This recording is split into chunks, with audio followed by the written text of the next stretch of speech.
Assalamualaikum warahmatullahi wabarakatuh. Selamat malam, salam sejahtera buat kita sekalian. Yang saya hormati tentunya para tamu undangan, para hadirin yang terhormat. Di sini ada sahabat saya Pak Markus Nari, anggota DPR RI dari fraksi Golkar.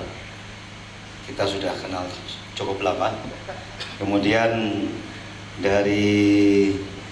ada dari Ketua Angkatan Pembaruan Pemuda Internusa. Kemudian ada Wakil Ketua Angkatan Pemuda Pembaruan Golkar, ada Ketua DPC dari PKS, di sini juga ada. Kemudian tentunya para hamba Tuhan yang saya lihat cukup banyak ada di sini dan juga yang mewakili dari beberapa partai politik yang lain. Dan tentunya tamu undangan lain yang saya tidak bisa sebutkan satu persatu, termasuk kader dari Partai Perindo yang ada di sini dari DPD, dari DPC maupun DPW dari Sulawesi Selatan. Pertama-tama marilah kita panjatkan puji syukur kehadirat Tuhan Yang Maha Esa karena kita bisa berkumpul di sini. Dan saya atas nama pribadi dan atas nama kawan-kawan dari Partai Perindo mengucapkan terima kasih bisa diterima dengan baik. Dan tentunya ini satu kehormatan bagi saya. Saya ingin memperkenalkan diri saya dulu. Tadi dilihat video profil, memang basis saya ini seorang pengusaha. Jadi saya ini yang nomor satu awalnya adalah memang seorang pengusaha tulen. Saya lulus S2 tahun 89. Kemudian saya tidak pernah bekerja di tempat lain, langsung nekat saya buat perusahaan. 11 hari setelah saya pulang ke Indonesia dengan karyawan satu orang, saya sendiri, dengan modal pas-pasan. Kemudian saya kembangkan, akhirnya ya tentunya sangat bersyukur MNC Group bisa tumbuh seperti hari ini, yang mana sekarang karyawannya hampir 36.000, tidak termasuk yang di luar negeri. Jadi di luar negeri ada kurang lebih 1.000 tersebar di seluruh kawasan Asia. Cukup banyak dan bukan pabrik, jadi banyak yang S1, S2 juga lumayan, S3 juga ada. Jadi sungguh luar biasa bisa berkembang. Saya tidak pernah terus terang bermimpi atau berpikir bahwa bisa membangun MNC Group seperti hari ini. Kemudian saya juga aktif di pengajaran, saya ini pengajar juga. Jadi sejak saya kuliah saya sudah mengajar di tingkat 1, tingkat 2. Kemudian saya lanjutkan, awal 90-an saya pernah mengajar di Universitas Indonesia sebentar, 2 tahun lebih. Kemudian saya tinggalkan karena sibuk. Kemudian setelah itu saya sibuk di pemberian kuliah umum. Jadi saya masuk dari satu kampus ke kampus dan sudah lebih dari 150 perguruan tinggi saya kunjungi untuk memberikan kuliah umum. Ada yang 100, 200, ada yang ribuan, bahkan pernah ada yang sampai 5.000. Saya aktif di olahraga juga sampai hari ini, dan khususnya saya juga sebagai Ketua Umum Federasi Futsal sejak 2 tahun yang lalu. Sehingga karena saya memiliki media, kalau kita lihat futsal banyak ditayangkan di televisi ya, karena saya Ketua Umumnya sejak 2 tahun yang lalu. Kemudian yang keempat, saya seorang politisi. Tentunya ada alasan yang mendasar kenapa saya terjun ke dunia politik. Sebetulnya nggak enak kalau untuk kepentingan saya pribadi, terus terang saja, karena bebannya itu makin banyak bagi saya. MNC Group ini ya saya bersyukur berkembang pesat di tengah situasi ekonomi yang orang bilang tidak baik. Tahun 2016 saja saya merekrut tambahan lebih dari 2.000 orang. Jadi bukan jumlah yang sedikit. Nah, hampir tiap tahun kami merekrut tambah orang. Dan tahun depan juga rencananya akan tambah kurang lebih hampir 2.000 juga. Jadi tiap tahun menambah orang sangat. Jadi saya ingin menjelaskan sebetulnya latar belakang kenapa saya terjun di dunia politik. Banyak hal yang konflikting bagi saya. Kalau saya tidak didukung oleh keluarga saya, mungkin saya nggak akan terjun di dunia politik. Nggak gampang, karena bagi saya sekali kita terjun, kita tidak boleh mundur. Harus maju terus sampai kita mencapai tujuan kita. Ya, sebagai contohnya, Partai Perindo itu baru didirikan tanggal 8 Oktober 2014. Ya, praktis baru 2 tahun 1 bulan dan 8 hari.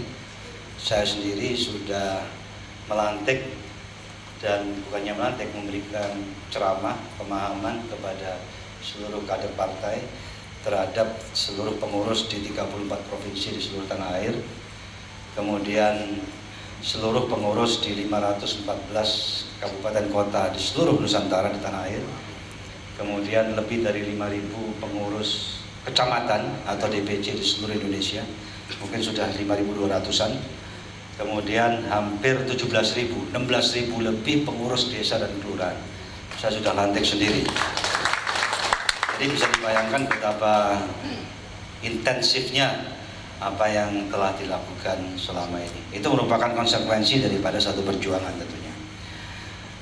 Bapak Ibu saudara sekalian yang saya hormati, sebetulnya kalau kita lihat Indonesia, karena kebetulan latar belakang saya ini agak sedikit khusus, karena saya pengusaha, saya bergerak di bidang media, saya juga pengajar, dan sampai sekarang saya masih mengajar, sehingga akibatnya exposure saya ini dengan berbagai pihak sangat intensif, dengan berbagai kalangan, ya, dan tentunya berbagai lapisan.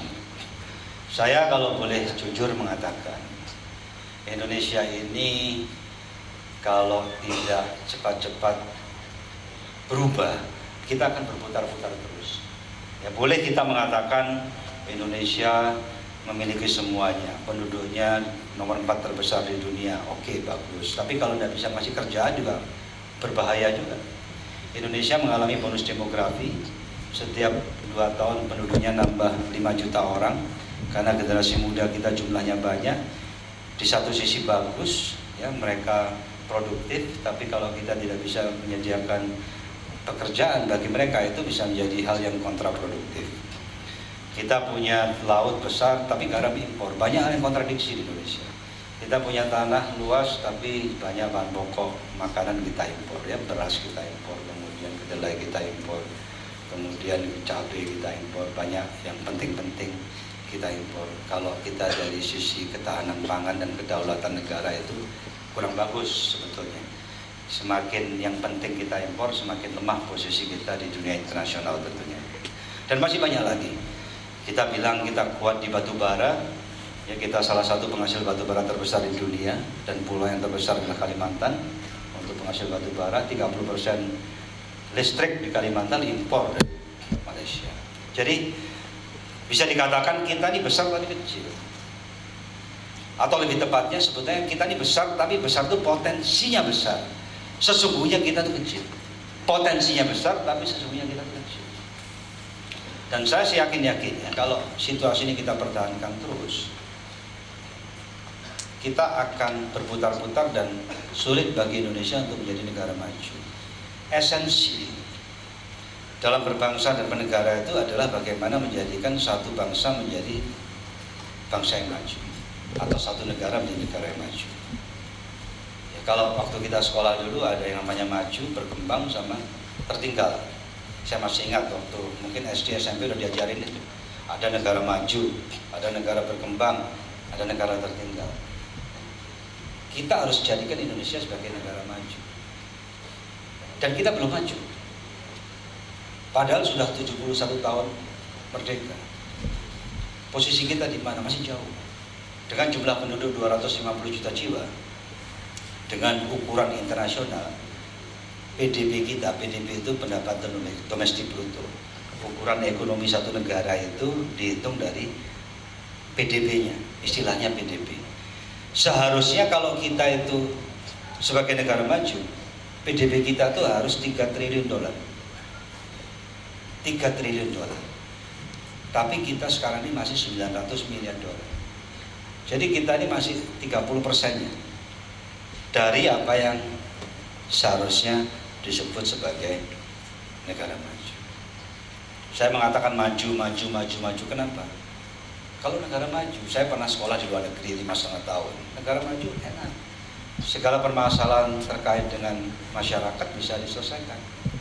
Contoh pendidikan, bisa memberikan subsidi sampai perguruan tinggi. Ya, bahkan kalau di negara yang majunya sudah cukup tinggi, ya, maksudnya levelnya sudah sangat di atas, digratiskan. Karena kalau masyarakat itu dituntut untuk swasembada semua membiayai sendiri, akan pelan gitu. Esensi berbangsa dan bernegara itu bagaimana negara hadir, khususnya bisa membantu untuk hal yang penting, mengentaskan bagi masyarakat yang belum mapan. Saya kasih contoh sederhana. Amerika kuat kenapa? Pendidikannya hebat, IT-nya hebat, terus nasionalisme mereka juga hebat. 3 ciri khas kenapa Amerika bisa luar biasa. Tapi yang sangat menonjol pendidikannya sangat luar biasa. Pendidikan. Korea maju karena pendidikannya juga luar biasa. 85% masyarakat Korea itu memiliki latar belakang pendidikan perguruan tinggi. Indonesia baru 9%. Ini yang harus kita benahi. Tentunya hal lain. Orang bilang Indonesia banyak korupsi, memang harus diselesaikan. Tapi menyelesaikan korupsi saja tanpa menyelesaikan anatomi daripada kesejahteraan masyarakat kita, pemerataan ini tidak kita selesaikan, tidak selesai juga masalah kemakmuran. Jadi korupsi harus diselesaikan, masalah penegakan hukum harus diselesaikan, narkoba harus diselesaikan. Tapi yang tidak kalah pentingnya dan mungkin yang lebih penting dari semuanya ini, Indonesia harus mulai berpikir bagaimana memeratakan dari sisi kesejahteraan, tapi dengan cara yang benar. Bagaimana caranya? Caranya bagaimana pilar-pilar ekonomi di Indonesia ini ditambah, bukan tergantung dari kota-kota itu saja. Artinya apa? Ke depan membangun Indonesia supaya lebih cepat adalah dengan cara membangun masyarakat di daerah-daerah. Membangun masyarakat di daerah-daerah yang mana pada akhirnya daerah itu akan menjadi daerah yang juga terbangun dengan sendirinya. Yang mana pada akhirnya pilar-pilar ekonomi itu akan menjadi lebih banyak, dan disitulah Indonesia akan menjadi negara maju lebih cepat. Saya ingin memberikan contoh sederhana. Kalau dari sisi kacamata dunia usaha, satu negara dikatakan stabil, artinya terjadi satu keseimbangan antara pemberi kerja dengan yang mencari kerja. Kalau jumlahnya sama, jadi maksud saya yang memberi kerja, pengusahanya, dan yang mencari pekerjaan ini klop. Kalau ini sampai terjadi, maka yang akan terjadi adalah pengangguran itu bisa dipersempit, diperkecil, atau bahkan mungkin dihilangkan. Ya, PHK dan sebagainya bisa diatasi. Karena orang yang cari kerjaan mendapat pekerjaan, orang yang mencari karyawan juga dapat karyawan. Ini adalah situasi yang ideal. Membangun satu negara adalah seharusnya konsepnya seperti ini. Artinya ini harus membangun daerah, karena tidak mungkin semuanya kumpul di kota besar. Nah, gaji bisa naik atau turun, itu tergantung ini juga. Kalau misalnya pemberi kerjanya lebih sedikit daripada yang cari kerja, gaji nggak bisa naik. Karena yang cari kerja lebih banyak.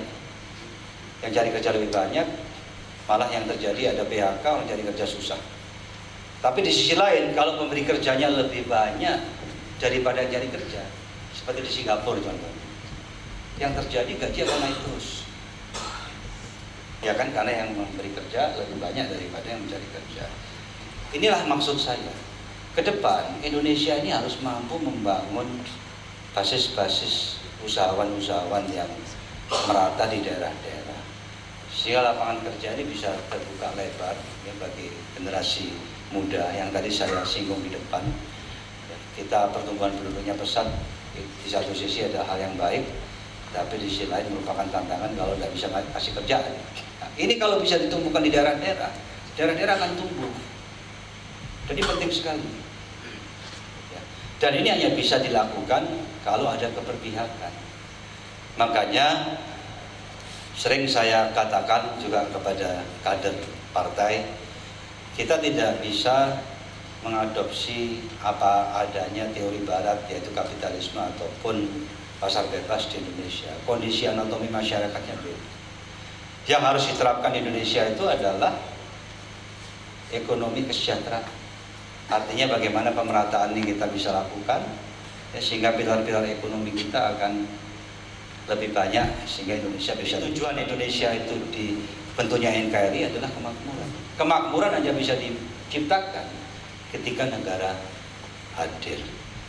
Negaranya bisa hadir membantu masyarakat, segala permasalahan masyarakat yang ada di Indonesia, hanya ketika Indonesia menjadi negara maju. Ini saya rasa satu konsep yang sangat penting. Jadi Bapak Ibu Saudara sekalian, tentunya dengan pertimbangan yang tidak mudah bagi saya, akhirnya saya putuskan untuk bersama kawan-kawan mendirikan Partai Perindo. Pertanyaannya, kenapa Partai Perindo? Jadi perjuangan kami ini sangat spesifik. Kenapa Partai Perindo? Karena kita perlu fleksibilitas dalam berjuang sebagai pelengkap juga teman-teman partai politik yang lain. Jadi kalau misalnya saya dan kawan-kawan harus bergabung dengan partai politik yang lain, akhirnya orientasi perjuangannya sama. Sementara kebutuhan untuk memenuhi Indonesia ini kan dalam berbagai perspektif tidak sama. Ya, itulah kenapa Partai Perindo didirikan, ya, untuk memberikan fleksibilitas dalam perjuangan kita, di samping melengkapi tentunya perjuangan daripada teman-teman di partai politik yang lain. Jadi tadi dari Ketua DPD sudah menyampaikan kan, kehadiran Partai Perindo itu bukan sebagai pesaing. Saya pernah ditelepon sebagai pelengkap. Ini saya pernah cerita sama Sekjen. Saya ditelepon kawan saya, teman saya di luar negeri itu banyak, yang besar-besar, ya, besar-besar sekali. Jadi termasuk yang Rothschild dari Inggris. Saya pernah ditelepon salah satu konglomerat Rusia. Saya ditelepon diajak pesta di Davos di Swiss. Jadi orang-orang itu, orang kaya-kaya di dunia itu kalau pesta sukanya cari tempat di gunung, di Swiss, main ski dan sebagainya. Saya ditelepon, ayo gabung sini. Gitu. Tapi saya boleh jujur ya kepada pemirsa sekalian, saya tidak menikmati. Saya lebih menikmati saya jalan ke daerah-daerah. Saya katakan kepada kawan-kawan, orang hidup itu tujuannya lain-lain. Tujuannya lain-lain. Ada orang yang mungkin hidupnya untuk uang, tapi saya bisa katakan bahwa uang bagi saya mungkin nomor 10. Yang lebih penting bagi saya bagaimana kita bisa menjadi insan atau pribadi yang bermanfaat bagi orang lain. Kalau kita punya kapasitas, jadilah insan yang bermanfaat bagi bangsa dan negara. Kalau kita punya kapasitas, coba untuk berkampanye di sini. Ya, bagi saya tidak ada gunanya juga saya berkampanye. Saya mengatakan isi hati saya di politik saya murni. Saya ingin sekali berjuang melihat Indonesia maju. Itu saja. Terima kasih. Selamat malam. Wassalamualaikum warahmatullahi wabarakatuh. Tuhan berkati kita semua.